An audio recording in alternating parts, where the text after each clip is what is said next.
जय हिंद दोस्तों, मैं हूं मेजर गौरव आर्य और आप देख रहे हैं मेजरली राइट। दोस्तों, बहुत बड़ा हादसा हो गया ईरान में। ईरान के राष्ट्रपति रईसी हेलीकॉप्टर क्रैश में मारे गए। दोस्तों, ये क्या हुआ, एग्जैक्टली क्या खबर है, ये मैं आपको बताता हूं, फिर मैं आपको एनालाइज करके बताऊंगा विस्तार से। अगर आपको सुनना है ये पूरी स्टोरी के पीछे क्या स्टोरी है, स्टोरी के पीछे स्टोरी, उसके लिए आज शाम को 5 बजे आप देखिएगा द चाणक्य डायलॉग्स हिंदी।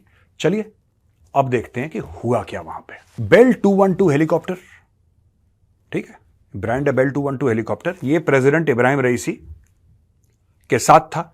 इनके साथ थे फॉरेन मिनिस्टर हुसैन अमीर अब्दुल्लाहिन और governor of Iran east Azerbaijan province.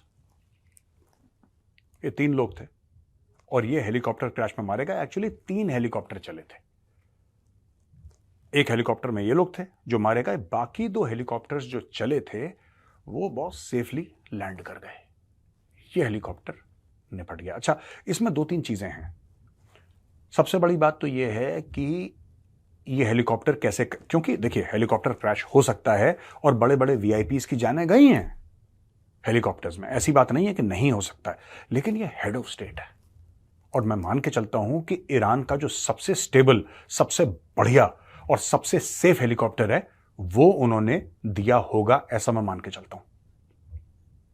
क्या हो गया किसी को नहीं पता। अब इंक्वायरी होगी, इंक्वायरी में पता लगेगा, लेकिन इसकी कई कॉन्स्पिरेसी थ्योरीज आ रही हैं। एक कॉन्स्पिरेसी थ्योरी यह है कि साहब अंदर इनकी लड़ाई हुई, आपस में खटपट हुई और किसी ने बोला कि ठीक है यार, ये बुढ़ा बहुत चूचू करता है, मुझे भी तो बैठने दो कुर्सी पे, गद्दी पे मैं भी बैठूंगा, इसको निपटा दिए। कि ये कॉन्स्पिरेसी थ्योरी चल रही है सोशल मीडिया पे। दूसरी ये चल रही है कि कहीं इजरायलीज ने ये तो नहीं बोला कि बॉस गुड नाइट, तुम लोग बहुत उछल रहे हो, हुथी कर रहे हो, हिजबुल्ला कर रहे हो, हमास कर रहे हो, चलो अब तुम्हें यह पता लगेगा कि हम क्या कर सकते हैं, क्या यह भी चीज हो सकती है। और तीसरी चीज जिसको कोई मान नहीं रहा है, जिस पे कोई विश्वास नहीं कर रहा, वो ये है कि हाँ ठीक है, जेन्युइनली यार हेलीकॉप्टर है, ठीक है क्रैश हो जाता है, हो गया। थोड़ा मुश्किल होता है विश्वास करना। अकेला हेलीकॉप्टर जा रहा है मैं समझ सकता हूं, 3-3 हेलीकॉप्टर जा रहे हैं, बाकी 2 हेलीकॉप्टर्स को कुछ नहीं हुआ, जैसे उड़े वैसे ही लैंड कर गए। अगर मौसम खराब था तो तीनों हेलीकॉप्टर्स के लिए खराब होता। अगर मौसम खराब था तो तीनों हेलीकॉप्टर्स के लिए खराब होता। अच्छा, एक और बात है, ये जो हेलीकॉप्टर है वियतनाम वॉर एरा के हैं, ये 70s के हेलीकॉप्टर है। ऐसा है कि ये जो हेलीकॉप्टर्स हैं ये पुराने हेलीकॉप्टर हैं और ये हेलीकॉप्टर अमेरिकन है। अब ये बहुत पहले आए थे दोस्तों, ये बहुत पहले के हेलीकॉप्टर्स हैं, ये आज के तो है नहीं। और क्योंकि 1979 1980 से लगातार दर लगातार ईरान के ऊपर हर एक किस्म का ईरान के ऊपर देयर इज सैंक्शंस, ये नहीं खरीद सकते, इससे बात नहीं कर सकते, इसका स्पेयर पार्ट नहीं मिलेगा, तो ईरान वही पुराने हेलीकॉप्टर, अपने पुराने जहाज चला रहा है। ईरान के पास स्कोप नहीं, या तो अपना बना ले, अपना बना नहीं पा रहा, अमेरिका इसको स्पेयर पार्ट देगा नहीं, क्योंकि ये जितने भी प्लेटफॉर्म्स है ना, इनके spare parts are highly controlled. America कभी आपको बेच दे तो बेच दे, कल आपके रिश्ते खराब हो गए तो अमेरिका बंद कर देगा, बोलेगा स्पेयर पार्ट्स नहीं देंगे आपको, और नहीं देंगे तो आपने कितने भी अरब का माल खरीदा हो वो सारा का सारा जंक जो होता है ना, कबाड़ी, वो बन के रह जाएगा। और ईरान के साथ यह हुआ है। इसीलिए भारत वाले क्या कह रहे हैं आजकल, आत्मनिर्भर भारत। ये खेल क्या है? ये खेल यही है कि विदेशी ताकतों से आप अपने हथियार ले सकते हैं, क्योंकि आपकी इमरजेंसी, आपको लेना पड़ेगा, आपकी मजबूरी है, आपकी इमरजेंसी है। लेकिन कभी ना कभी इमरजेंसी दूर होगी और कभी ना कभी आपको खुद के हथियार बनाने पड़ेंगे, क्योंकि अगर फंस गए बॉस और उन्होंने बोल दिया नो थैंक यू, तो यहां पे गुड नाइट हो जाएगा, राइट। अब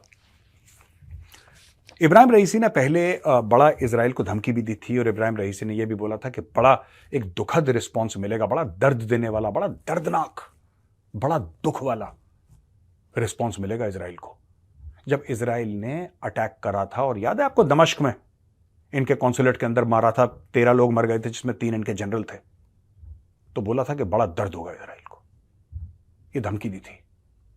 इब्राहिम रईसी वही है जिसने यह बोला था कि we firmly declare that the slightest action against Iran interest will definitely be met with a severe, extensive and painful response. यह खुली धमकी दी थी कि अगर आपने ईरान के इंटरेस्ट्स के खिलाफ हल्की सी भी चीज करी तो इसका दुख, इसका दर्द आप समझ भी नहीं पाएंगे। मुझे लगता है काफी हद तक ये गीदड़ भभकी है। जैसे आप कई पाकिस्तानी पंजाबी फिल्म में ना मौला जट में देखते हैं कि ओए मौलिया, ये उस टाइप के डायलॉग हैं। ये डायलॉगबाजी ज्यादा है, काम कम है। आपने देखा होगा इजराइल को जो करना होता है इजराइल कर देता है, इजराइल डायलॉग नहीं मारता। ये लोग डायलॉग ज्यादा मारते हैं कि हम ये कर देंगे, throw the Jews into the sea, ये सब।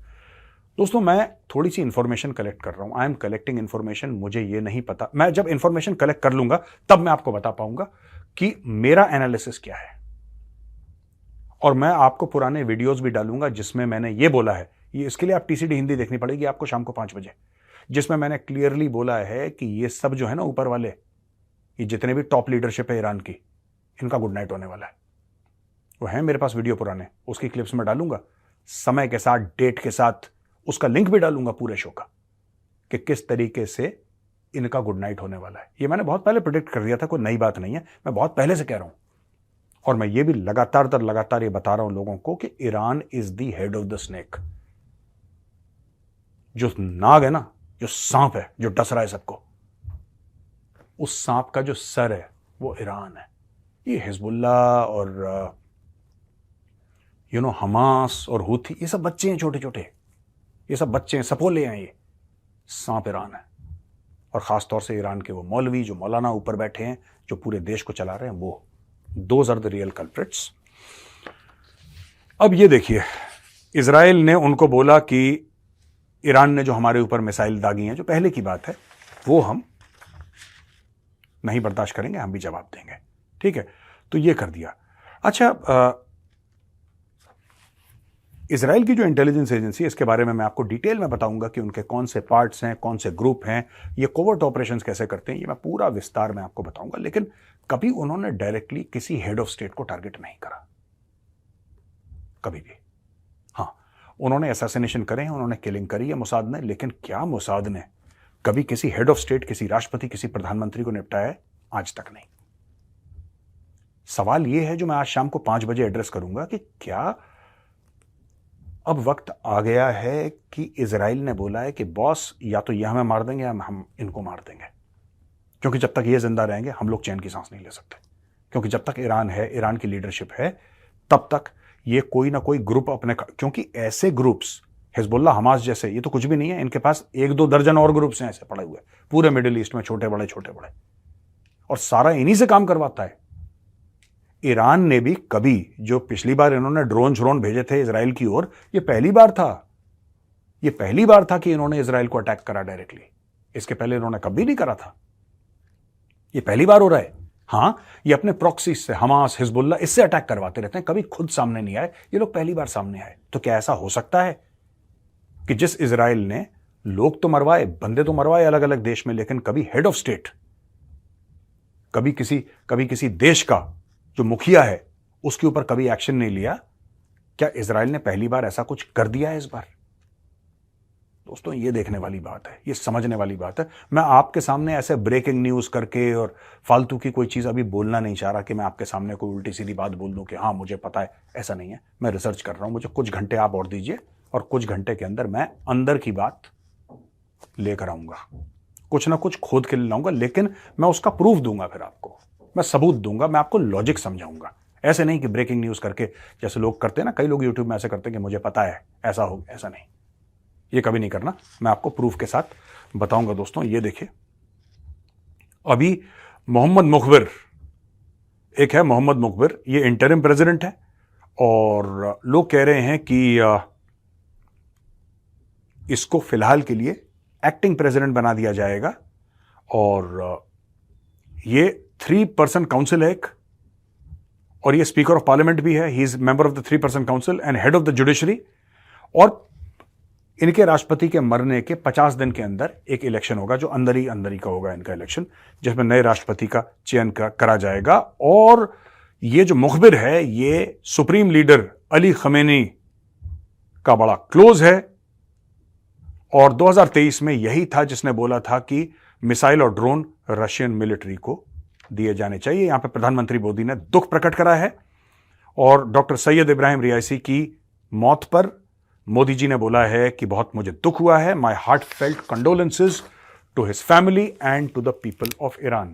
दोस्तों जरूर देखिएगा, बड़ा इंपॉर्टेंट है द चाणक्य डायलॉग्स, आज शाम को 5 बजे देखना मत भूलना। मैं उसमें आपको कुछ ऐसी चीजें बताऊंगा कि आपको भी लगेगा कि हाँ ये हुआ कैसे, इसके पीछे कारण क्या था, और इससे जियोपॉलिटिकल जो हड़कंप होगा अभी तो कुछ पता नहीं लग रहा। अभी आप देखना हफ्ता भर कुछ नहीं होगा, उसके बाद धीरे धीरे धीरे धीरे जैसे दूध उबल के ऊपर आता है ना, ये होने वाला है। Wait for 5 o'clock today.